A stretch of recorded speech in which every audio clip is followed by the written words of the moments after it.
اللهم صل على محمد وعلى آل محمد كما صليت على إبراهيم وعلى آل إبراهيم في العالمين إنك حميد مجيد. قال الله تبارك وتعالى في كلامه المجيد: أعوذ بالله من الشيطان الرجيم. بسم الله الرحمن الرحيم. سبحان الذي أسرى بعبده ليلا من المسجد الحرام إلى المسجد الأقصى الذي باركنا حوله لنريه من آياتنا إنه هو السميع البصير. قال المؤلف والمفسر رحمه الله تعالى: أدام النفع بعلومه وعلومكم في الدارين آمين. إلى أن قال. رواية أنس عن أبي بن كعب الأنصاري رضي الله تعالى عنه قال عبد الله بن الإمام أحمد رحمه الله: حدثنا محمد بن إسحاق بن محمد المصري حدثنا أنس بن أياد قال حدثنا يونس بن يزيد قال قال ابن شهاب قال أنس بن مالك رضي الله تعالى عنه: كان أبي بن كعب يحدث أن رسول الله صلى الله عليه وسلم قال: فرج سقف بيتي وأنا بمكة، فنزل جبريل عليه السلام ففرج صدري ثم غسله من ماء زمزم، ثم جاء بطست من ذهب ممتلئ حكمة وإيمانا فأفرغها في صدري ثم أطبقه ثم أخذ بيدي فأرج بي إلى السماء. اب مفسر رحمۃ اللہ علیہ قصہ اسراء اور معراج کے بارے میں جتنی روایات احادیث مبارک میں آئی ہیں وہ ذکر فرما رہے ہیں، لیکن ایک بات کا ہمیشہ خیال رکھیں کہ قصہ معراج جو ہے یہ ایک عظیم واقعہ ہے اور میرے محبوب کا عظیم معجزہ ہے. قصہ معراج جو ہے اس کا تعلق ہجرت سے پہلے سے ہے، جب میرے محبوب مکہ مکرمہ میں تھے، اور اس کے بعد پھر ہجرت ہے. اب بعض واقعات صحابہ نے مکے میں سنے تو اس وقت اسلام بہت کمزور تھا اور بہت قلیل لوگ جو ہیں وہ اسلام لائے تھے. یعنی آپ اسی سے اندازہ قائم کر لیں بات سمجھنے کے لیے کہ میرے محبوب نے، محبوب دو عالم، رحمت دو عالم سیدنا محمد رسول اللہ صلی اللہ علیہ وسلم نے 13 سال جو محنت فرمائی ہے، تقریباً 80 افراد مسلمان ہوئے. اب 80 افراد میں بھی کتنے مسلمان ہیں جو حبشہ کی طرف ہجرت کر گئے، کتنے مسلمان ہیں جو بالکل ضعیف اور مستضعفین میں سے تھے کہ وہ کھل کے بیچارے حرم میں بھی نہیں آتے تھے. تو اس لیے ہمیشہ یاد رکھیں کہ اب اس واقعہ مبارک کو سننے والے کتنے لوگ ہوں گے. اور پھر جب حضور پاک نے اپنے معراج مبارک کا واقعہ مدینہ منورہ میں ذکر کیا، اور حضور پاک کو مدینہ منورہ میں بھی اللہ نے کئی دفعہ رؤیا اور خواب اور روحانی مدارج، چونکہ صالحین کو تو اکثر ہوتے ہیں اور اللہ کے نبی سے تو بڑا صالح کوئی ہو نہیں سکتا. اسی لیے میرے محبوب کی یہ عادت مبارک تھی کہ صبح کی نماز کے بعد اپنے صحابہ کی طرف متوجہ ہوتے کہ حل رأى أحد الرؤية بھئی رات کسی نے خواب دیکھا ہو تو بیان کرے. تو صحابہ خواب بیان کرتے، کبھی حضور خود تعبیر فرما دیتے اور کبھی حضور حضرت صدیق رضی اللہ عنہ کو حکم دیتے کہ ابو بکر آپ اس خواب کی تعبیر بیان کریں.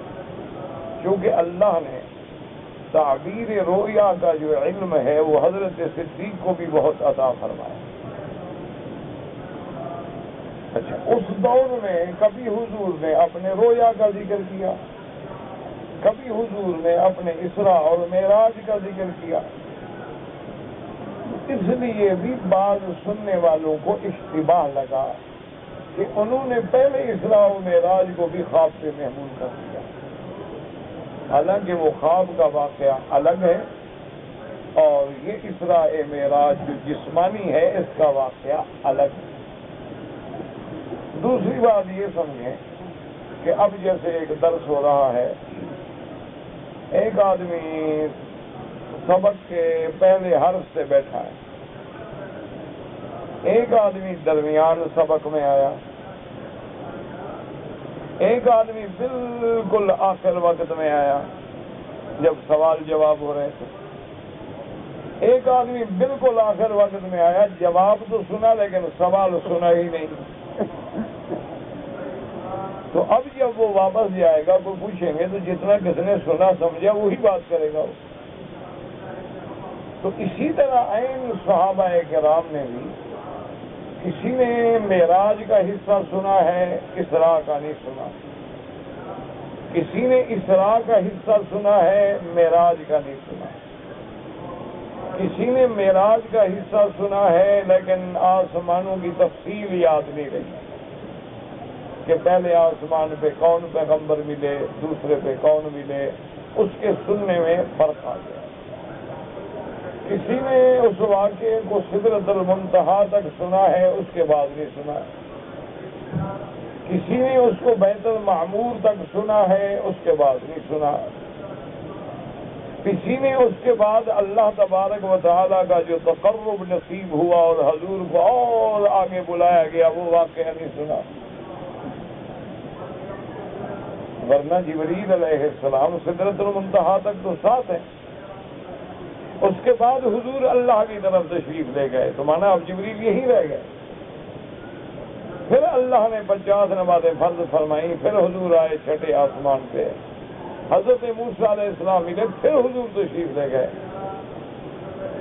تو اس لیے ہمیشہ یاد رکھیں کہ بعض روایات میں جو تھوڑا بہت اختلاف ہوتا ہے وہ اختلاف حقیقت نہیں ہے، وہ سننے والوں کا اختلاف ہے.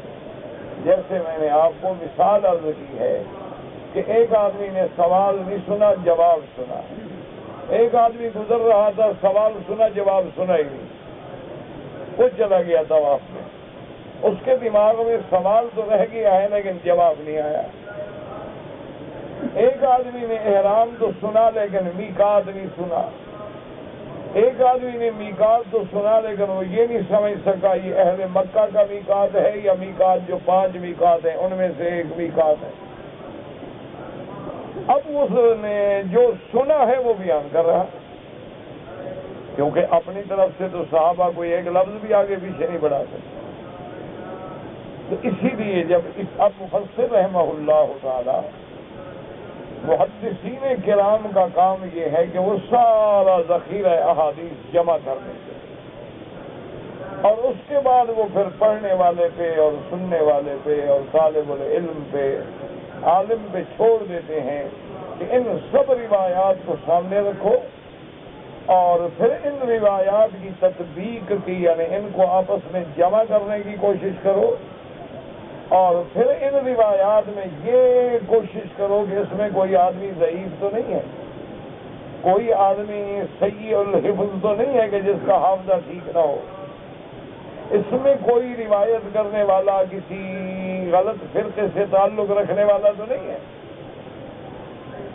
اس میں کوئی روایت کرنے والا خارجی تو نہیں ہے، اس میں کوئی روایت کرنے والا ناصبی تو نہیں ہے، اس میں کوئی روایت کرنے والا معتزلہ میں سے تو نہیں ہے، اس میں کوئی روایت کرنے والا شیعی تو نہیں ہے، اس لیے یہ پھر اسماء رجال پر جن کی نظر ہے اور جن کو محدثین کرام نے جرح و تعدیل کا امام مانا ہے، پھر ان کی طرف رجوع کر کے پوچھنا پڑتا ہے کہ اس راوی کا کیا مقام ہے، اور پھر ان کے مصطلحات ہیں وہ یاد رکھنے پڑتے ہیں۔ کبھی تو وہ کہہ دیں گے ثقۃ، کبھی کہہ دیں گے صدوق، کبھی کہہ دیں گے صدوق یہم، سچا تو تھا لیکن کبھی کبھی وہم آتا تھا اس کو۔ کبھی کہہ دیں گے صدوق سیء الحفظ، آدمی تو بہت سچا تھا لیکن حافظہ خراب ہو گیا۔ کبھی کہہ دیں گے صدوق ساء فی آخر عمرہ، کہ آدمی تو بہت اچھا تھا، بہت سچا تھا، بہت متقی تھا، لیکن آخری عمر میں حافظہ ذرا کمزور ہو گیا۔ کبھی لکھ دیں گے کان زاہدا عابدا ولکن یرسل، کہ آدمی تو بہت بڑا نیک تھا، بہت بڑا عابد تھا، لیکن روایت مرسل بیان کرتا تھا۔ کیا مانا؟ اپنے استاد کو چھوڑ کے استاد کے استاد کا نام لے لیتا تھا، یعنی اپنا استاد، میرا استاد مشہور نہیں لیکن میرے استاد کے استاد کی بڑی شہرت ہے، تو اپنا استاد چھوڑ دیا، اب استاد کے استاد کا نام لے لیا۔ کیوں؟ میں نے جس سے پڑھا ہے میرے استاد نے پھر اپنے استاد سے پڑھا ہے، وہ جھوٹ تو نہیں بول رہا لیکن ارسال آ گیا۔ اسی طرح کبھی وہ کہیں گے کہ بھئی یہ زیادت ہو، حدیث میں ایک لفظ زیادہ ہے، پھر وہ محدث بیان کریں گے زیادت ثقۃ، زیادہ تو ہے لیکن زیادتی کرنے والا بندہ ثقہ ہے، اس کا معنی اس کی زیادت مقبول ہے، وہ جھوٹ نہیں بولے گا کیونکہ وہ ثقہ ہے۔ تو یہ سارے مصطلحات ہوتے ہیں علم کے، جب ان پہ ساری نظر نہ ہو نا اس وقت تک قرآن و حدیث کا سمجھنا جو ہے وہ کوئی معمولی سی بات نہیں۔ آج تو مشکل یہ ہو گئی ہے، جو آدمی 2 حدیث کی کتابیں پڑھ لے وہ کہتا ہے محدث بھی میں ہوں، مجتہد بھی میں ہوں، مفتی بھی میں ہوں، عالم بھی میں ہوں، اور سارا کچھ میرے اندر ہے۔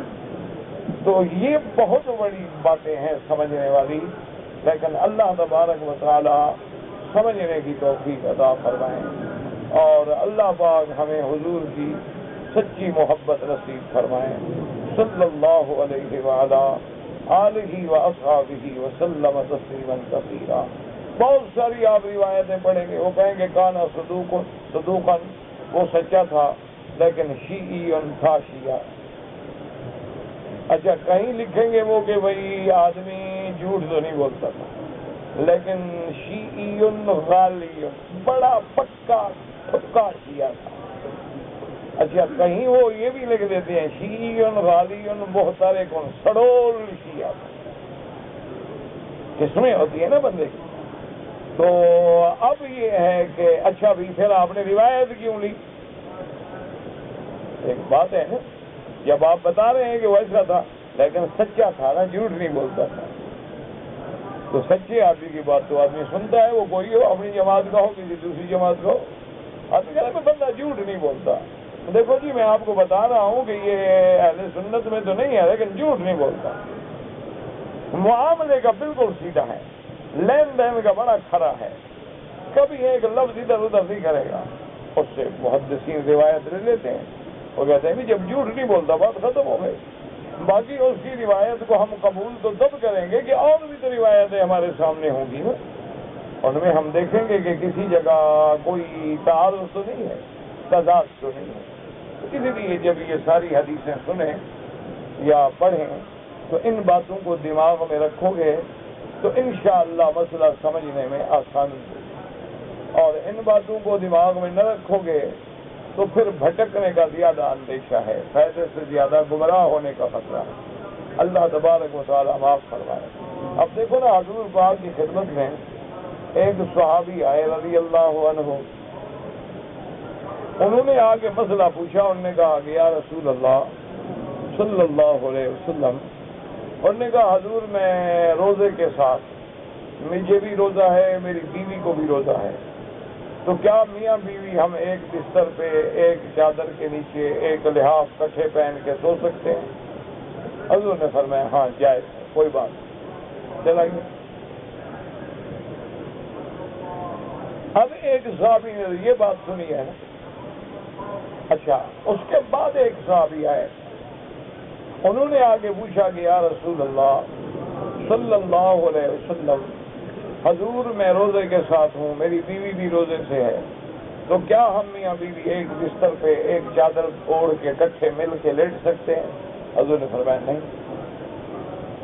اب ایک صحابی نے یہ بات سنی کہ حضور نے فرمایا کہ میاں بیوی اکٹھے نہیں لیٹ سکتے روزے میں. اچھا ایک صحابی نے وہ بات سنی کہ لیٹ سکتے ہیں.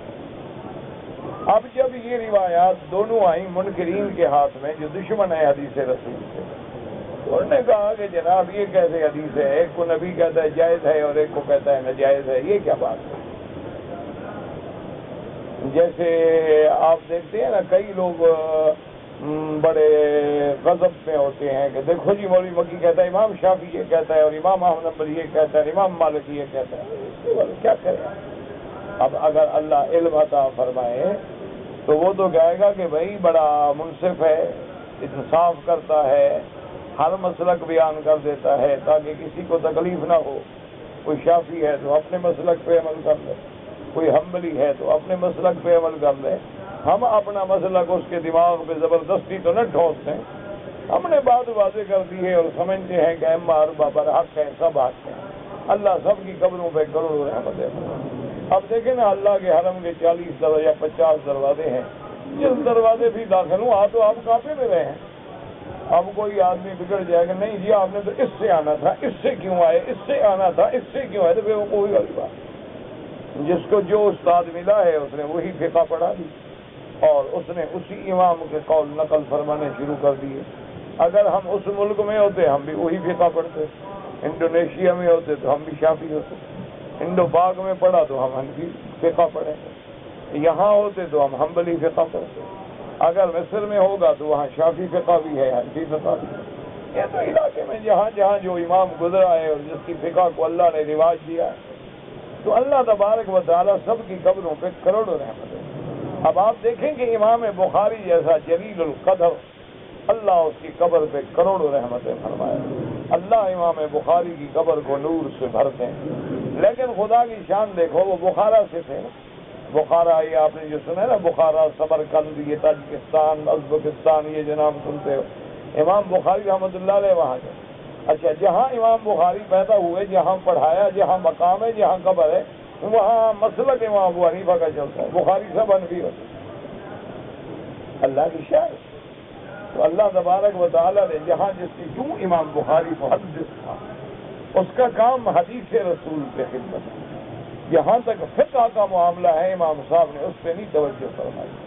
اگر توجہ فرماتے فقہ کے بھی امام ہوتے, وہ تو خود مجتہد تھے. اسی لیے امام ترمذی دیکھو امام بخاری کا شاگرد ہے, لیکن جب کوئی حدیث کا, راوی کا, سند کا مسئلہ پوچھنا ہو تو امام بخاری سے پوچھیں گے, اور جب فقہ کا مسئلہ پوچھنا ہو پھر نہیں پوچھتے اپنے استاد, کیونکہ وہ جانتے ہیں کہ میرے استاد جو ہیں وہ محدث تو ہیں, میرے استاد جو ہیں وہ حافظ الحدیث تو ہیں, میرے استاد جو ہیں وہ حجہ تو ہیں, لیکن میرے استاد کا تو تعلق زیادہ تفقہ سے نہیں تھا, بلکہ ان کی فقہ بھی حدیث تھی, ان کا اوڑھنا بچھونا بھی حدیث تھا, ان کا سارا محنت بھی حدیث تھی, اجتہاد بھی حدیث تھا. رحمت اللہ علیہم, اللہ ان کے قبروں پہ کروڑوں کروڑوں رحمتیں. اسی لیے حضرت عبداللہ ابن المبارک نے رحمت اللہ علیہ نے اللہ ان کی قبروں پہ کروڑوں رحمتیں فرمائی. حضرت عبداللہ ابن المبارک جو ہیں یہ امیر المؤمنین فی الحدیث, ان کا لقب ہے امیر المؤمنین فی الحدیث. کیا معنی حدیث کا بادشاہ, امیر المؤمنین کا معنی ہوتا ہے بادشاہ, تو یہ حدیث کا بادشاہ ہے. اللہ اس کی قبر پہ رحمت کرے. اور علماء نے لکھا ہے اللہ نے اس کو اتنی شان دی ہے کہ اس کا قصہ بھی کرو تو اللہ کی رحمت نازل ہو جاتی ہے. اللہ تبارک و تعالیٰ کی رحمت برستی ہے اس کے ذکر کرنے, اتنا بڑا. وہ فرماتے ہیں کہ میں جب آیا حضرت سفیان کے پاس تو کچھ باتیں ایسے ہوئیں کہ مجھے محسوس ہوا کہ حضرت امام ابو حنیفہ کا نام سن کے ناراض ہوتے ہیں. کوئی بات ہوتی نا تو کوئی کہتا نہیں کہ قال ابو حنیفہ ہاں کہا, امام ابو حنیفہ نے یوں کہا, تو حضرت ناراض. عبداللہ ابن مبارک فرماتے ہیں کہ میں نے سوچا کہ اب میں کیا حل کروں، اب یہ بھی تو محدث ہیں، اپنے زمانے کا امام ہے، کوئی چھوٹا آدمی تو نہیں، کوئی مولوی تو نہیں، امام وقت ہے اور امام فی الحدیث ہے، اتنا بڑا۔ تو فرماتے ہیں کہ میں نے ایک طریقہ سوچا کہ میں نے 8-10 مسئلے لکھے کاغذ سے، اور لمبا قمیص ہوتا تھا نہیں، آپ نے دیکھا ہوگا کبھی کبھی بدو عرب جو ہے نا، یہ لمبا ان کا بازو جو ہے نا وہ نیچے لٹک رہا ہوتا ہے، سامان بھی اسی میں ڈال لیتے ہیں باندھ لیتے ہیں۔ تو فرماتے ہیں کہ میں ان میں چھپا کے وہ کاغذ حضرت کی خدمت میں بڑے ادب سے بیٹھا رہتا۔ ایک دن حضرت نے پوچھا کہ عبداللہ ابن مبارک یہ کیا کاغذ ہیں جن کو تم نے چھپایا ہوا ہے؟ میں نے کہا حضرت کچھ مسئلے ہیں، بولے مجھے دے دو، میں نے پیش کر دی۔ تو دوسرے دن جب میری ملاقات ہوئی کہنے لگے بھائی یہ مسئلے کس نے سمجھائے ہیں تمہیں؟ ماشاء اللہ ماشاء اللہ ماشاء اللہ، ایسا بندہ اللہ کی زمین پہ موجود ہے جیسے یہ مسئلے حل کیے ہیں۔ میں نے کہا ہاں حضرت، کہنے لگا بس اس کا دامن نہ چھوڑنا۔ میں نے کہا جی ابو حنیفہ تو ہے، وہ یہ اسی کے مسئلے تو ہیں۔ اور میں اچھا رحمت اللہ، یہ لوگ تھے نا دل صاف تھے۔ پھر میں اچھا اللہ کروڑوں رحمت ہے بھائی، ایسی بات تھی تو اچھا اللہ کا شکر ہو گیا کہ میری غلط فہمی دور ہو گئی۔ بات ختم ہو گئی۔ یہ تو ہمارے بغض ہوتے ہیں نا جی، مسجد بھی الگ، امام بھی الگ، پگڑی کے رنگ بھی الگ، ٹوپیاں بھی الگ، کرتے بھی الگ، باسکٹ الگ، چلنے کا انداز بھی حضرت کا الگ۔ انا للہ و انا الیہ راجعون۔ دعا کرو اللہ حضور کی امت کو ایک کر دے، دل سے دعا کیا کرو۔ مکے میں رہتے ہو، کوئی رحمت کی گھڑی ٹکر جائے ہے، میں تو بدکار ہوں، گندی زبان ہے، مانگتا تو بہت کچھ ہوں، لیکن میری اپنے گناہوں کی وجہ سے تاخیر ہوتی ہے۔ اس کی رحمت سے نا امید تو قطعاً نہیں، وہ کافر نا امید ہوتا ہے۔ انہ لا یأس من روح اللہ الا القوم الکافرون۔ اللہ کی رحمت سے نا امید ہونا تو کافروں کی صفت ہے۔ لیکن بہرحال جب برتن گندا ہو تو اس میں دودھ بھی تو گندا ہو جاتا ہے، زبان جو گندی ہے تو دعا کیسے جائے؟ لیکن آپ لوگ پاک زبانیں رکھتے ہیں، اچھے عمل ہیں، صالح لوگ ہیں، عقل حلال ہے، اللہ کے گھر میں آئے ہو، عمرے پہ ہو، مسافر ہو، تڑپ لے کے آتے ہو، چند دنوں کے لیے آتے ہو، دل میں تڑپ ہوتی ہے، جذبہ ہوتا ہے، شوق ہوتا ہے، اللہ کے آگے گڑ گڑا کے دعا کیا کرو کہ اللہ حضور کی امت کو ایک کر دے، یا اللہ حضور کی امت کے جھگڑے دور کر دے، یا اللہ یہ فرقہ بندیاں اور یہ جماعتیں اور یہ گروہ بندیاں اور یہ ٹکڑیاں اور یہ آپس کے جھگڑے لڑائیاں، میرا مولا تو قادر ہے اور تیرے بغیر کوئی اکٹھا نہیں کرتا، تیرے بغیر کوئی دلوں کو نہیں پھیر سکتا، تیرے بغیر کوئی اصلاح احوال نہیں کر سکتا، تیرے بغیر کوئی اس بگڑی ہوئی امت کو پھر پٹڑی پہ نہیں ڈال سکتا، تیرے بغیر اس اجڑے ہوئے گھروں کو کوئی آباد نہیں کر سکتا۔ میرا مولا ہم اجڑ گئے ہیں، ہم بگڑ گئے ہیں، عقیدے بھی بگڑ گئے ہیں، اعمال بھی بگڑ گئے ہیں، اولادیں بھی بگڑ گئی ہیں، احوال بھی بگڑ گئے ہیں، اور تیرے سوا کوئی نہیں، تیرے سوا کوئی نہیں، تیرے سوا کوئی نہیں۔ اپنی رحمت سے حضور کی امت کے بیڑے کو پار کر دے۔ اب ہم ذلت کی آخری حدوں پہ گر چکے ہیں، کافروں کا کتا مر جائے تو بدلہ لینے والے ہیں، ہم مسلمان مر جائیں تو رونے والا بھی کوئی نہیں۔ فما وقت علیہم السماء والارض، ہم مسلمانوں کو مار دیا جائے تو کوئی آنسو بہانے والا بھی نہیں، یعنی اخباریں پڑھتے رہو تو کوئی انا للہ بھی نہیں پڑھتا، انا للہ و انا الیہ راجعون بھی نہیں پڑھتے، اور کافروں کا تو کوئی دیوار گر جائے تو انتقام، کوئی بلی مر جائے تو انتقام، کوئی کتا مر جائے تو انتقام۔ وجہ کیا ہے کہ ظاہری طاقت ہے اور ہم کمزور ہیں، اصل کا طاقت تو تمہارے پاس ہے، لیکن تم سرکس کے شیر بنے ہوئے ہو۔ سرکس کا شیر نہیں دیکھا ہے، تار پہ چل رہا ہے، رسی پہ چل رہا ہے، ایک بندہ اس کو نچا رہا ہے، جب اس کو سمجھ آ جائے نا میں شیر ہوں تو ساری سرکس والے بھاگ جاتے ہیں۔ اس کی مصیبت یہ ہے کہ تم سرکس کے شیر بن گئے ہو، ورنہ اللہ نے قوت بھی تمہیں دی ہے، طاقت بھی تمہیں دی ہے، عزت بھی تمہیں دی ہے، عظمت بھی تمہیں دی ہے، اسی لیے تو ہر جگہ کافر تم سے پریشان ہے اور کسی سے پریشان نہیں ڈرتا مسلمان سے، اور کسی سے ڈرتا ہی نہیں۔ تو اس لیے میرے عزیز سمجھنے کی کوشش کریں کہ جتنی حدیثیں آپ پڑھیں نا تو سمجھتے جائیں، اور اسی میں آپ دیکھ لیں کہ ایک ہوتا ہے شرح صدر، ایک ہوتا ہے شق صدر، اور ایک ہوتا ہے فرض صدر۔ تو یاد رکھیں یہ معنی الگ ہے۔ شرح صدر کا معنی ہوتا ہے اللہ دل کو کھول دے اور مشکل مسئلہ سمجھ آ جائے۔ رب اشرح لی صدری ویسر لی امری واحلل عقدۃ من لسانی یفقہوا قولی۔ اور شق صدر مانا باقاعدہ سینے کا کھولنا، آپریشن کرنا۔ تو سرکار دو جہاں کا شق صدر جو ہے یہ 2 دفعہ ہوا ہے، یاد رکھیں۔ میرے محبوب کا یہ سینہ مبارک جو کھولا گیا یہ 2 دفعہ، ایک دفعہ تو ابھی بچپن میں حضور بالکل چھوٹے تھے، اس وقت شق صدر ہوا ہے، اور ایک دفعہ معراج سے قبل شق صدر ہوا ہے۔ تو اس لیے جب ان 2 واقعات کا ذکر آئے تو خیال رکھا کریں، کیوں کبھی کوئی صحابی اس پہلے واقعے کا ذکر کر دیتا ہے، کبھی کوئی صحابی اس دوسرے واقعے کا ذکر کر دیتا ہے، تو اس لیے بھی کبھی کسی کو بات سمجھنے میں نہیں آتی۔ اچھا، اور جو منکر حدیث ہے وہ بالکل کہتے ہیں جناب یہ کوئی شق صدر ہوا ہی نہیں ہے، کوئی سینہ مبارک نہیں کھولا گیا، کوئی آپریشن نہیں ہوا، بلکہ معنی یہ ہے کہ اللہ نے حضور کے سینے مبارک کو مسائل سمجھنے کے لیے کھول دیا تھا۔ تو یہ غلط بات ہے، کیونکہ جہاں شرح صدر ہے وہاں لفظ الگ ہیں، اور جہاں شق صدر ہے وہاں لفظ الگ ہیں، اور پھر لفظ کی دلیل ہوتے ہیں۔ جب حضور اتنا فرما رہے ہیں کہ میرا دل نکالا گیا، زمزم سے دھویا گیا، تو بات کرو، جب اتنی بڑی وضاحت حضور فرما دیں اس کے بعد کہا جائے کہ نہیں نہیں یہ شرح صدر ہے، تاکہ حضور کے معجزے کا انکار ہو جائے، تاکہ ہمیں معجزہ نہ ماننا پڑے، تو یہ پھر ضد ہے، اناد ہے، اللہ کے سوا کوئی ہدایت نہیں دے سکتا۔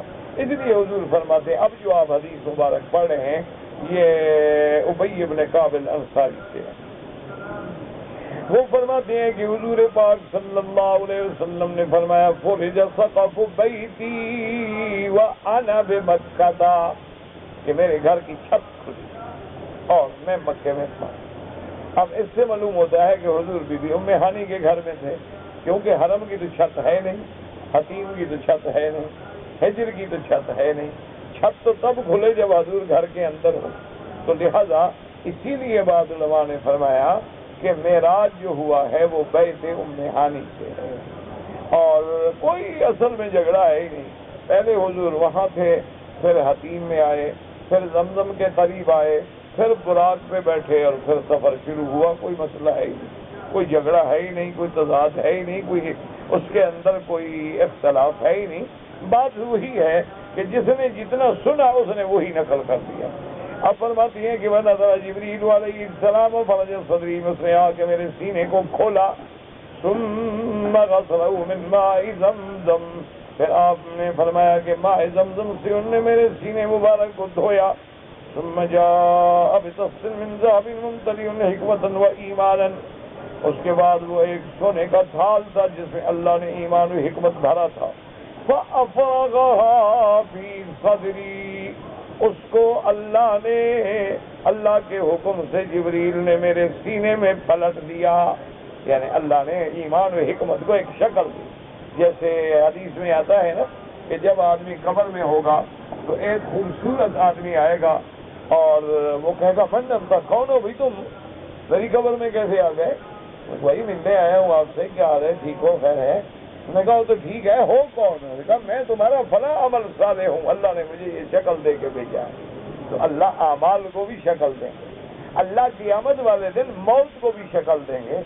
موت ایک منڈے کی شکل میں، منڈے کی یعنی بڑا دمبا ہوتا ہے نا مضبوط، اس کو کہتے ہیں منڈا، منڈے کی شکل میں لائی جائے گی، اور اللہ حکم دیں گے کہ موت کو ذبح کر دو، کہ اب موت کو بھی موت آ جائے، بس اب پھر موت کسی کو نہیں آئے گی۔ اسی طرح حیات جو ہے گھوڑی کی شکل میں ہوگی، تو اللہ اس کو گھوڑی کی شکل دے دیں گے، موت کو مینڈے کی شکل دے دیں گے، اعمال صالحہ کو خوبصورت شکل دے دیں گے، ہمارے جو بھیڑے عمل ہیں اللہ معاف کرے اس کو وہ سانپ اور بچھو بنا دیں گے۔ تو اسی طرح اللہ ایمان اور حکمت کو بھی جواہر کی شکل دے کے میرے بدنی کے سینے میں بھر دیں گے۔ تو اسی لیے یہ اعتراض کرنا جی کیا بھرا، ایمان کیسے بھرا، حکمت کیسے بھری؟ تو اب حضور صلی اللہ علیہ وآلہ وسلم فرماتے ہیں ثم اتبعہ، پھر حضرت جبریل علیہ السلام نے میرے سینے مبارک کو بند کر دیا، ثم اخذ بیدی فعرج بی الی السماء، پھر جبریل نے میرا ہاتھ پکڑا اور مجھے آسمانوں کی طرف لے چلے۔ تو اب اس میں وہ اسراء کا ذکر ہے، کیونکہ اسراء تو ہوا تھا نا براق پہ، آپ مسجد اقصیٰ پہنچے تھے تو وہ حذف کر دیا گیا، معراج کا ذکر تو آ گیا، اسراء کا ذکر کرنے کی ضرورت نہیں سمجھی۔ اچھا اس میں کہ جبریل میرا ہاتھ پکڑ کے اوپر لے گئے، اور ایک روایت میں اور جب کہ مجھے سیڑھی رکھی گئی اور سیڑھی پہ چڑھایا گیا۔ تو اب یہ دونوں باتیں غلط نہیں، دونوں صحیح ہیں، سیڑھی بھی تھی اور جبریل نے حضور کا ہاتھ بھی پکڑا ہوا تھا، تو یہ کوئی ایسا مسئلہ نہیں ہے۔ اب بھی دنیا میں آپ دیکھیں کہ کوئی نئی چیز ہو، ابھی آپ نے دیکھا نا ایکسیلیٹر پہ لوگ حاجی چڑھ رہے ہیں، نیچے سے سیڑھیاں جو لگی ہیں الیکٹرک، تو جن لوگوں نے آج تک نہیں دیکھی لوگ پکڑ پکڑ کے ان کو اوپر چڑھاتے ہیں کہ نئی چیز ہے نا کہیں، تو حضور کے لیے بھی تو ایک نئی چیز تھی، تو جبریل کا ہاتھ پکڑنا جو ہے وہ کیا بھائی، ایک ایسی سیڑھی جو 8 فٹ 100 فٹ 200 فٹ 400 فٹ، وہ تو ایسی سیڑھی تھی کہ 500 سال کا سفر اوپر لے گئی، تو اس سیڑھی پہ جانا جو ہے وہ آسان تو نہیں تھا، اور حضور پاک پہلی دفعہ جا رہے، تو اس لیے جبریل علیہ السلام نے حضور کا ہاتھ مبارک پکڑا۔ فَعُرِجَ بِي إِلَى السَّمَاءِ، پھر آسمانوں پہ گئے، جہاں اب پڑا ہوا ہے اس کا میں ترجمہ نہیں کروں گا۔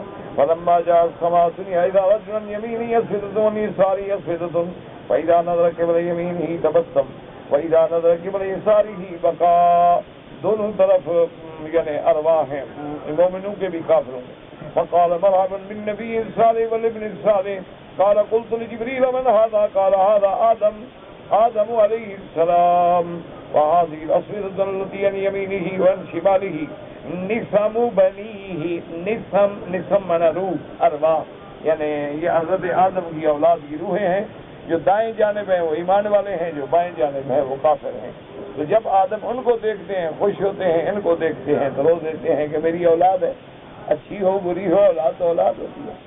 تو دعا کریں اللہ ہر مسلمان کی اولاد کو صالح بنائے، قرۃ عین بنائے، اور ان کی قدم قدم پہ حفاظت فرمائے، اور جن کی اولاد نہیں دعا کرو اللہ ان کو صاحب اولاد بنائے۔ اللہ اکبر۔ اب جناب فرماتے ہیں کہ میں نے پوچھا کون ہے، انہوں نے کہا کہ یہ آدم علیہ السلام ہے، فأهل يمينه هم أهل الجنة والأصفدة التي عن شمالهم أهل النار، فإذا نظر قبل يمينه ضحك وإذا نظر قبل يساره بكى، قال ثم أُرِجَ بي جبريل حتى أتى السماء الثانية فقال لخازنها افتح، وقال له خازنها في السماء، قال خازن السماء الدنيا ففتح له، قال أنه وجد في السماوات آدم موسى إبراهيم وعيسى، کہ حضور پاک نے فرمایا کہ میری حضرت آدم سے، حضرت ادریس سے، حضرت موسیٰ، حضرت ابراہیم، حضرت عیسیٰ سے ملاقاتیں ہوئیں، وَلَمْ يَثْبُتْ لِي كَيْفَ مَنَازِلُهُمْ، البتہ ان کے منازل مجھے یاد نہیں، کہیرا انہو ذکر انہو وجد آدم علیہ السلام فی السماء الدنیا وابراہیم فی السماء السادسہ، قال انس فلما مر جبریل علیہ السلام ورسول اللہ بإدریس علیہ السلام، قال مرحبا من نبی الصالح والأخ الصالح، قال قلت من هذا يا جو، قال هذا إدريس، قال ثم مررت بموسى فقال مرحبا من نبي الصالح والأخ الصالح، قلت من هذا؟ قال هذا موسى، ثم مررت بعيسى فقال مرحبا من النبي الصالح والأخ الصالح، قلت من هذا؟ قال هذا عيسى ابن مريم، قال ثم مررت بإبراهيم عليهم السلام۔ حضور سب انبیاء کو ملے، فقال مرحبا بالنبي الصالح والابن الصالح قلت من هذا قال ابن شهاب. اب آگے یا تو صفحہ غلط ہو گیا ہے یا رہ گیا اللہ اعلم. قال ابن شهاب الاخبري ابن حزم النبي صلى الله عليه وسلم حبة الانصار كان يقولان قال رسول الله صلى الله عليه وسلم ثم أرج بي حتى من السماء أسمع صريف الأقلام. حضور فرماتے ہیں پھر مجھے اور اوپر لے گئے اور اوپر لے گئے اور اوپر لے گئے. میں اس مقام پہ گیا جہاں تقدیر کی قلم چل رہی ہے اور اس کی چلنے کی آواز بھی سنی میں. فرماتے ہیں اس کی بات قال رسول اللہ فرض اللہ علی امتی 50 صلاۃ. اس لیے اب ٹکڑے ٹکڑے جس صحابی نے جتنا سنا وہی بات کر رہا ہے اور محدث اس کو جمع کر رہے ہیں. اللہ نے میری امت سے 50 نمازیں فرض کی. فرجعت بذلك حتى امر الله موسى المكان سما فرض ربك على امتك قلت فرض عليهم 50 صلاة. وقال لي موسى عليه السلام راجع ربك فإنهم لا ذلك راجع وذكر فرجع موسى فأخبرته وقال ارجع إلى ربك فإن أمتك لا تطيق ذلك. فرجعت فقال هي 5 وهي 50 لا يبدل القول لدي. موسیٰ علیہ السلام کے کہنے سے حضور کہتے ہیں میں بار بار جاتا رہا اللہ معاف کرتے رہے. میں بار بار جاتا رہا اللہ معاف کرتے رہے. آخر اللہ نے فرمایا کہ تیری امت 5 نمازیں پڑھے گی لیکن لکھی 50 جائیں گی کیونکہ میرا فیصلہ جو ہے وہ نہیں بدلتا. قال وجاءت موسى وقال لي ربك قل فقد استهزئ بك ثم تركت سدرة المنتهى. قال فغشي الوان ما ادري ما هي. فرماتی ہیں جب میں سدرۃ المنتہا پہ آیا تو اس کو اب دیکھیں کہ ایسی چیزوں نے ڈھانپ رکھا تھا مختلف انواع و الوان کی کہ میں سمجھ نہیں سکتا کیا تھی. قال ثم دخلت الجنہ. پھر مجھے جنت میں داخل کیا گیا. فإذا فيها جناب اللؤلؤ ذات ترابها المسك. میں نے دیکھا کہ جنت کی نہروں کے کنارے جو ہیں وہ موتیوں کے ہیں اور مٹی جو ہے وہ مشک کی ہے. وہاں کا دار عبداللہ نبی مسلم ابھی ہی وليس وہی شيء من الكتب الستة. اب مفسر فرماتے ہیں کہ یہ یا ستہ میں یہ جو ہم نے پڑھی ہے یہ روایت نہیں ملتی. وقد تقدم في الصحيحين من طريق يونس عن الزهري عن انس عن ابي ذر مثل هذا السياق سواء. کہ یہ روایت تو سیاستہ میں نہیں ہے لیکن جو بخاری مسلم میں روایت ہے بالکل اسی کی طرح فرق کوئی نہیں. لہذا چاہے نہ بھی نقل کی جائے تو حدیث تو صحیح ہے. روایت برید بن الخصیب الاسلمی قال الحافظ بكر البزار قال حدثنا عبد الرحمن بن زكريا يا ابراهيم ولفظ له قال حدثنا ابو نميلة قال حدثنا زبير بن جراد عبد الله بن بريدة عن أبيه قال قال رسول الله صلى الله عليه وسلم لما كان ليلة أسري بي. جس رات مجھے سیر پہ لے گئے قال فأتى جبريل والصخرة التي بيت المقدس. وہ پتھر صخرہ میں یہ مسجد صخرہ بھی ہے مسجد اقصی بھی ہے وہ اب بھی الحمدللہ موجود ہیں. قال فوضع اصبعه فيها.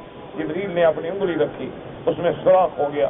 فخرقها فشد بها البراق. تو جبریل علیہ السلام نے براق کو وہاں باندھ دیا رسی کے ساتھ. اس سے حکم ہے کہ کام کرو اور اللہ پہ توکل کرو. یہ نہیں ہے کہ جناب ہم بیٹھے ہیں بس سبحان اللہ صوفی ہیں جی بس عثمان کیا کرتے ہو بس حضرت خدا کے دروازے پہ بیٹھے. یہ آج کل کے صوفی ہوتے ہیں نا پوچھو حضرت کیا کام ہے سبحان اللہ حضرت 20 سال ہو گئے ہیں خدا کے دروازے پہ بیٹھے ہیں. سب کرتے کیا ہو بھیک مانگتے ہو کیا کرتے ہو آ کر بیٹھے جو ہو تمہیں کوئی ہاتھ مارتے ہو نیچے سے خزانہ نکل آتا ہے. سیدھی بات ہے کہ بھیک مانگتے ہو. فرق اتنا ہے کہ کوئی مانگنے کے طریقے ہیں نا. کوئی لوگ آ جاتے ہیں حضرت میری گھڑی رکھ لیں حادثہ ہو گیا ہے پیسے دے. اگلا شرم کرتا ہے یار اب 100 ریال میں کیا گھڑی رکھنی ہے یار 100 ریال لے لو جاؤ ٹھیک ہے بھیج دینا مرضی نہ بھیجنا مرضی. ایسے 1-2 گاہک ٹکر جائیں تو 200 ریال روز کا کھڑا ہو گیا نا 6000 ریال مہینہ ٹھیک ٹھاک کا نوکری کرو نہیں ملتا. 1000 ریال سے زیادہ کون دیتا ہے؟ انا للہ و انا الیہ راجعون. بس دعا کرو اللہ ہمارے حال پہ رحم کرے. ثم قال وزارنا الزبير إلا بن ويلة ولا نعلم هذا الحديث إلا عن بريدة وقد رواه الترمذي في التفسير من جامعه عن يعقوب بن إبراهيم الدورقي به وقال غريب. رواية عبد الله قال امام احمد بن يعقوب قال حدثنا ابي انصار عن هشام قال ابو سلمة سمعت جابر بن الله رضي الله عنه يحدث انه سمع رسول الله صلى الله عليه وسلم يقول لما كذبتني قريش حين أسري بي إلى بيت المقدس كنت في الهجر فجل الله لي البيت المقدس وطفقت أخبرهم من آياته وأنا أنظر إليه.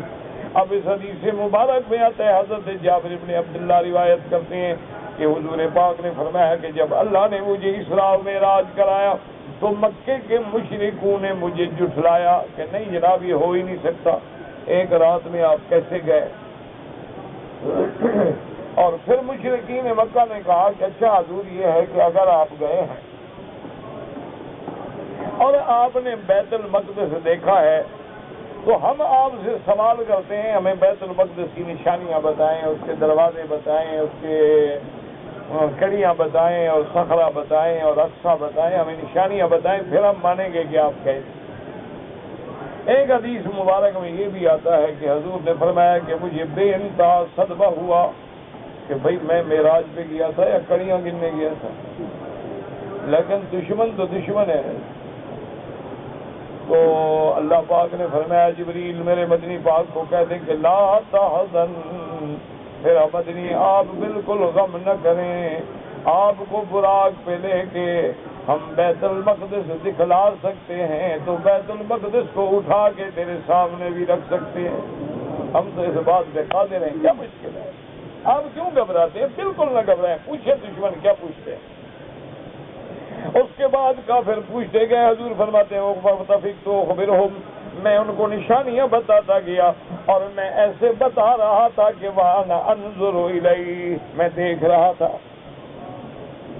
حدثنا ابو العباس الاسم قال حدثنا عباس محمد الدوري قال حدثنا يعقوب بن ابراهيم قال حدثنا ابي انصار وكيسان الشام قال سمعت سعيد بن المسيب يقول ان رسول الله صلى الله عليه وسلم حين انتهى الى بيت المقدس، جب آپ پہنچے وہاں، لقي فيه ابراهيم وموسى وعيسى عليهم السلام، وہاں بھی ملاقات ہوئی.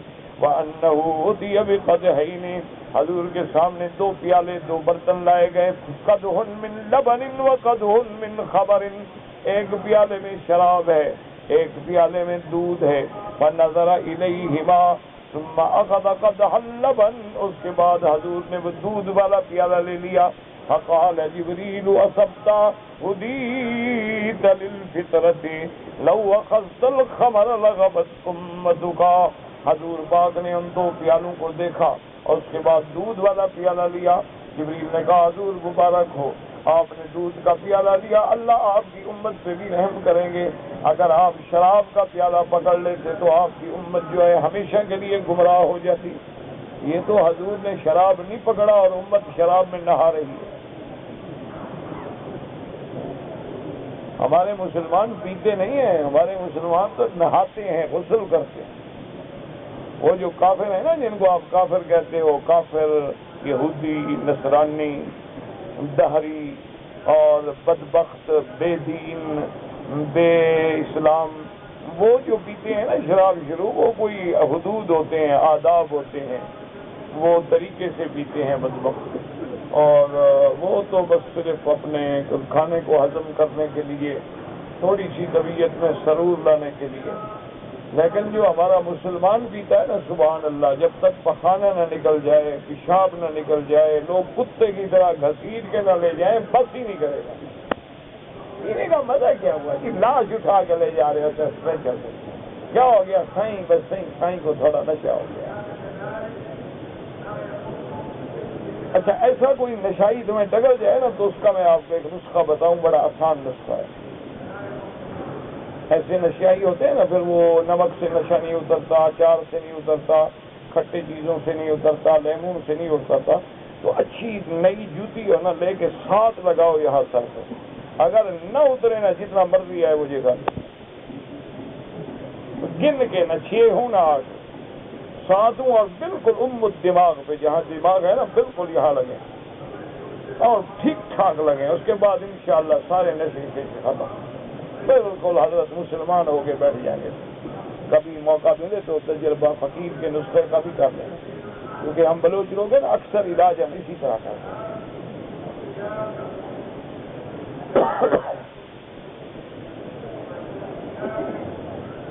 اب جناب حضور فرماتے ہیں فاخبر ان اسری بھی ففتن الناس کثیر قالوا صلوا معه، بہت سارے لوگ امتحان میں پڑے، فتنے میں پڑے۔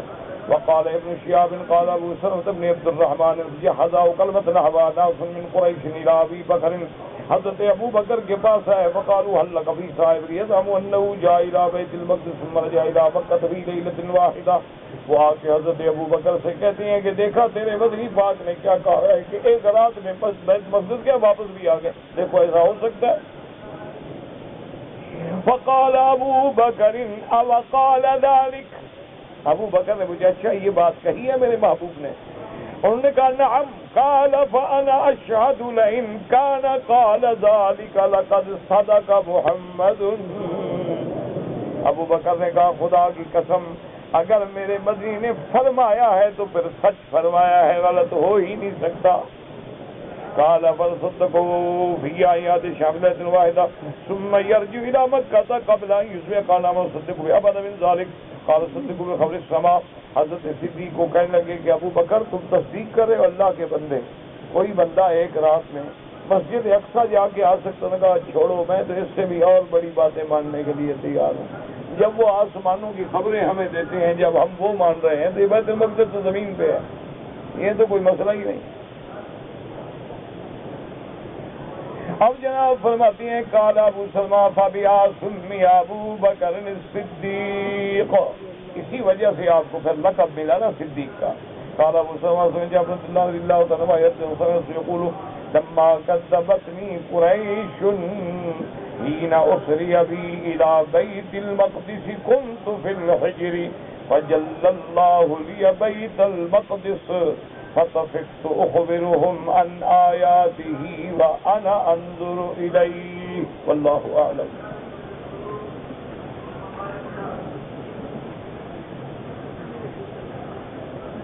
کہتے ہیں جی کہ خانہ کعبہ کا طواف کرتے ہوئے پاک صاف ہونا ضروری ہے، ہاں تو کیا ناپاک ہو کے کرو گے؟ اب یہ بھی کوئی مسئلہ ہے بلا پوچھنا ہے۔ انا للہ و انا الیہ راجعون۔ صفا مروہ بغیر وضو کے بھی ہو سکتی ہے، لیکن یہ مسئلہ تھوڑا ہے کہ پہلے وضو توڑ کے صفا مروہ دوڑو، مانا کہ اگر کوئی ایسا واقعہ پیش آ جائے صفا مروہ دوڑا تھا وضو ٹوٹ گیا تو اللہ کی رحمت ہے کہ دوبارہ وضو کے لیے نہ جائے، لیکن طواف جو ہے یہ تو نماز کے حکم میں ہے، اس کے لیے وضو اور پاک ہونا ضروری ہے۔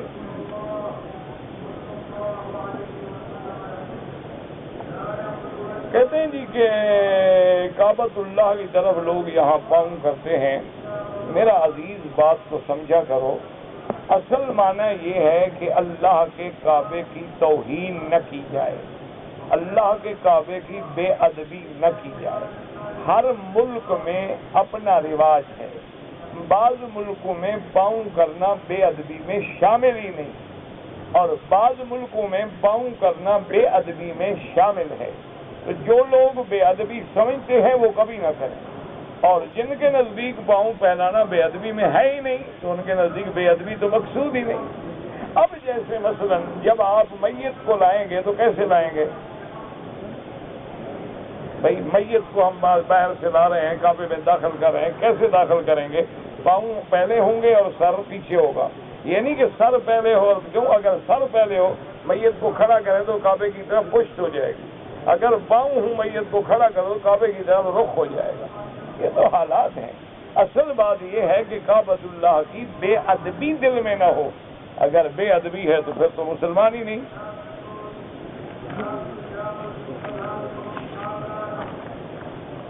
ہمارے مسلمان ہیں نا بیچارے، دیکھتے ہیں کیوں ہم تو وہاں مسجد کی طرف بھی پاؤں نہیں کرتے نا. ہمارے مسلمان تو ماشاءاللہ ادب میں اتنے آگے ہیں، اتنے آگے ہیں. قبر کا ادب، مسجد کا ادب، مینارے کا ادب، جھنڈے کا ادب، پنجے کا ادب، اور ادب ہی ادب ہے. لیکن داڑھی مڈا کے کعبے میں آئیں گے، وہ پتہ نہیں ادب کہاں ہے. نہ یہ بھی ادب میں شامل ہے کہ جب حضور کے روضے پہ جاؤ تو کلین شیو ہو کے جاؤ. یہ صرف زبانی کلامی ادب ہے. پاؤں نہ ہو، داڑھی مڈاؤ، پاؤں نہ ہو جی. نماز نہ پڑھو، پاؤں نہ ہو کعبے کی طرف. انا للہ و انا الیہ راجعون. بس دعا کرو اللہ ہدایت دے. ہم تو دعا ہی کر سکتے ہیں اور کیا کر سکتے ہیں. کہتے ہیں جی کہ ہم آئے، عمرہ کر لیا، مدینے چلے گئے، روضہ رسول کی زیارت کی، میقات بغیر احرام کے پار کیا. میرا بھائی جب مدینے سے واپس آئے، مدینہ منورہ میقات ہے، بغیر احرام کے گزرے ہیں، تو آپ اگر میقات پہ جا کے عمرہ کر لیں تو کوئی جرمانہ نہیں. اگر آپ نے عمرہ مسجد عائشہ سے کیا تو پھر ایک بکری فی آدمی دم دینی پڑے گی. لیکن جو بچے نابالغ ہیں ان پہ کوئی دم نہیں. کہتے جی بہت سارے لوگوں نے اب تو ربیع الاول کا نام بھی ربیع النور کر دیا ہے، اور ربیع الثانی کا نام ربیع الغوث رکھ دیا ہے. جو مرضی ہے کرو بابا، تمہارا کیا ہے. جب تم نے پیر کا نام داتا رکھ دیا ہے تو باقی کیا رہ گیا. جب تم نے قاضی الحاجات رکھ دیا ہے، جب تم نے حضرت علی کا نام حضرت علی مشکل کشا رکھ دیا ہے، جب تم نے 5 تن کو پاک اور باقی تن نعوذ باللہ سب ناپاک. مرضی ہے، جو مرضی آئے دین کو بگاڑو.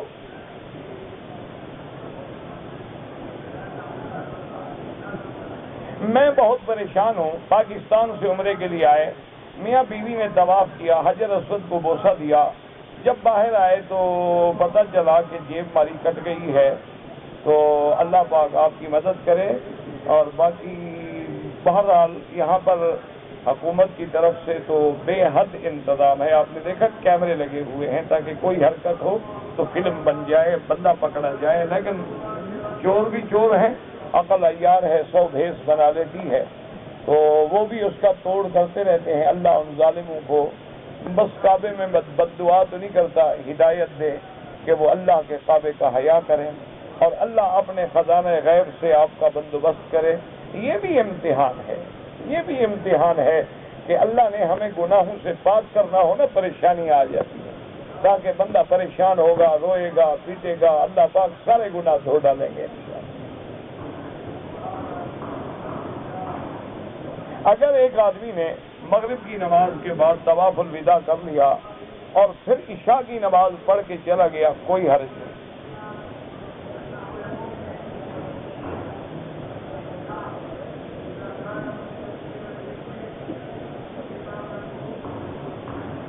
کہتے جی کہ میں پاکستان سے عمرے کے لیے آیا، لیکن چونکہ ٹکٹ کا چکر تھا میں کراچی سے احرام نہیں باندھ سکا.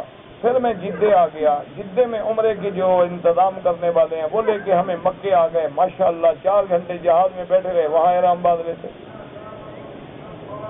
یہ تو بہانے ہیں. آپ عمرہ کرنے کے لیے آ رہے تھے، عمرہ نہیں کیا، باقی کیا ہے آپ نے. آپ میقات کے عمرے سے بھی محروم ہو گئے اور ایک بکری دم بھی پڑ گئے.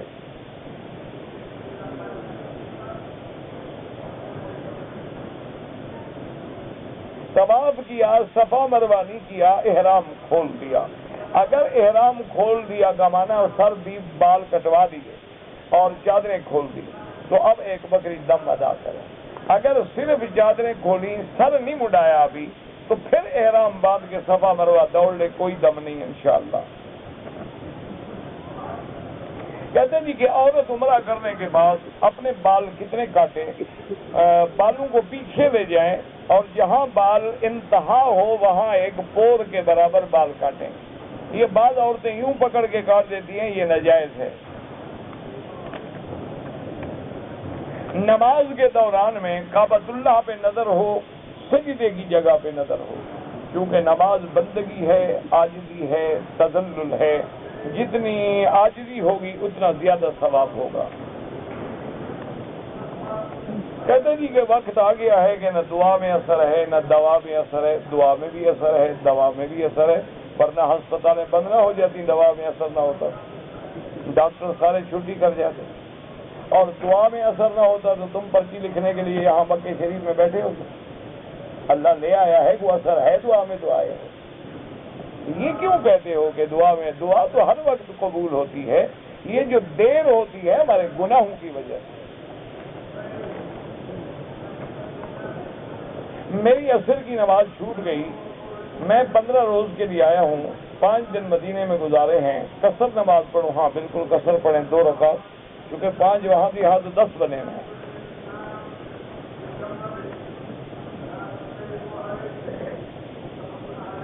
کہتے ہیں کہ میں نے سنا ہے کہ حضرت نظام الدین اولیاء رحمۃ اللہ علیہ کی قبر جو ہے وہ بھی اس جگہ نہیں۔ ارے اللہ عالم، میں نے یہ مسئلہ بتایا تھا آپ کو کہ اللہ اپنے بندوں کو ہر حال میں شرک سے بچاتے ہیں، زندگی میں بھی بچاتے ہیں اور موت کے بعد بھی بچاتے ہیں، تاکہ ان کے مزاروں پہ شرک نہ ہو، ان کے مزاروں پہ بدعات نہ ہوں، ان کے مزاروں پہ قوالیاں اور تماشے نہ ہوں۔ کیونکہ اولیاء اللہ کی مزاروں پہ آدمی جائے، قرآن پڑھے، دعائیں کرے، یہ تو نہیں قوالیاں شروع کر دے، یہ تو نہیں کہ وہاں جناب گانے والیاں لے جاؤ، مغنیات لے جاؤ، وہاں میلے لگواؤ، وہاں سرکسیں لگواؤ، وہاں تھیٹر لگواؤ۔ یہ ایک عجیب، پتہ نہیں ان کا ثواب ہوتا ہے بزرگوں کو تھیٹر کا۔ انا للہ و انا الیہ راجعون۔ طواف میں کسی سے بات کرنا جائز ہے، بالکل جائز ہے۔ موبائل پہ بات کریں وہ بھی جائز ہے، لیکن ہر وقت باتوں میں نہ لگے رہیں، کوئی مجبوری ہو۔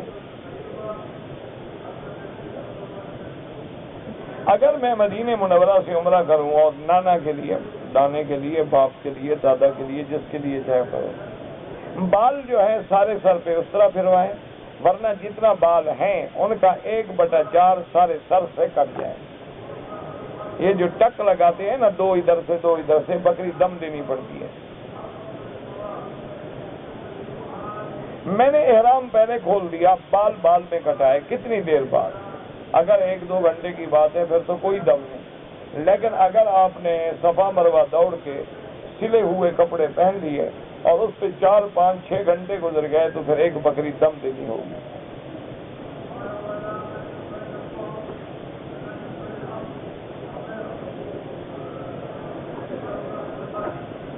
مجھے نہیں سمجھ آیا آپ نے کیا لکھا ہے۔ وتر نماز پڑھتے ہوئے مجھے پتہ نہیں کیا لکھا ہے، سمجھ ہی نہیں آتا تو جواب کر دوں۔ قیامت کے دن حوض کوثر حضور پلائیں گے؟ ہاں انشاءاللہ پلائیں گے۔ مدینہ منورہ میں جو ریاض الجنت ہے وہ جنت کا ٹکڑا ہے۔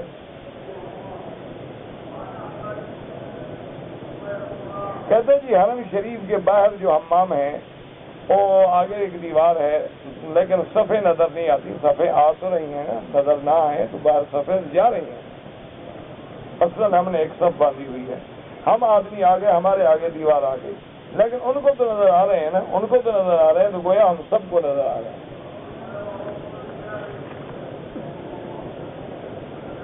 آپ کی اولاد دعا کریں اللہ میری اولاد سے بھی دین کا کام لے، اور اللہ پاک ان کو بھی زیادہ سے زیادہ صالح بنائے اور تمام مصائب و آلام سے، صحبت سیئے سے، بری صحبت سے محفوظ رکھے۔ اور وما ذلک علی اللہ بعزیز، اللہ کے آگے کوئی مشکل نہیں ہے، اللہ کا شکر ہے وہ بھی پڑھے ہیں، عالم ہیں، لیکن دعا کرو اللہ ان سے کام لے۔ بات تو یہ ہوتا ہے نا کہ علم تو بہت پڑھ لیتے ہیں لیکن کام لینا تو اللہ کے ہاتھ میں ہے، تو اللہ تبارک و تعالیٰ ان سے یہ کام لے لے۔ کہتے جی ڈش پہ پابندی لگوا دیں، ڈش شیطانی کام ہے، آپ دیکھنے پہ پابندی لگا لیں، کیا خیال ہے؟ اگر آپ مکہ شریف میں رہ کے دیکھنے سے باز نہیں آتے تو اتارنے سے کیا ہو جائے گا؟ اب ڈش نئے آ رہے ہیں، وہ ٹی وی کے اندر لگے ہوئے ہیں، پھر ان کا کیا کریں گے؟